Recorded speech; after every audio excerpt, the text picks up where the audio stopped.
of course, as any sane person on the show would do, would look up, can you eat cockroaches? I bet the answer is yes.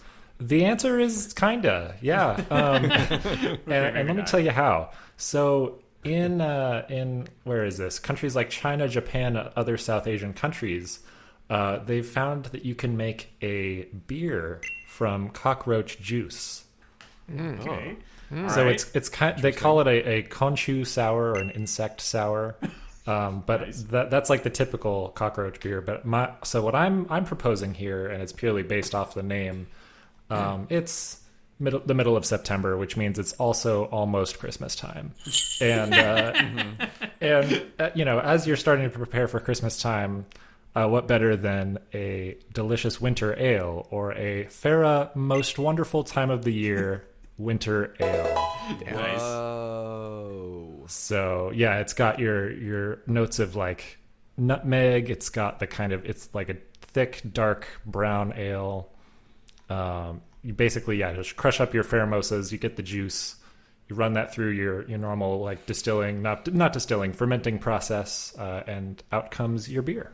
Wow. Nice. I do have to say, she's giving Snow Queen. She's giving Ooh, yes. winter moment. So this feels very appropriate. There you go. I'm honestly like not. I would try an insect beer. I would. I would too. The sour that this is based on sounds interesting, and I could see that.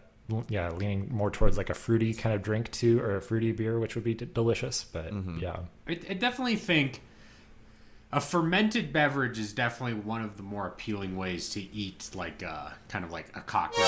Which, look, I get it. Like bugs on land, we eat like crabs and shrimp, which are just basically bugs in the ocean. They're not any different than bugs on land. But there's the I haven't had the experience of shrimp crawling up my shower drain and me having to like get rid of them. So it's definitely kind of like a relationship dynamic that I think where you abstract the bugs a little bit definitely helps them go down a little smoother.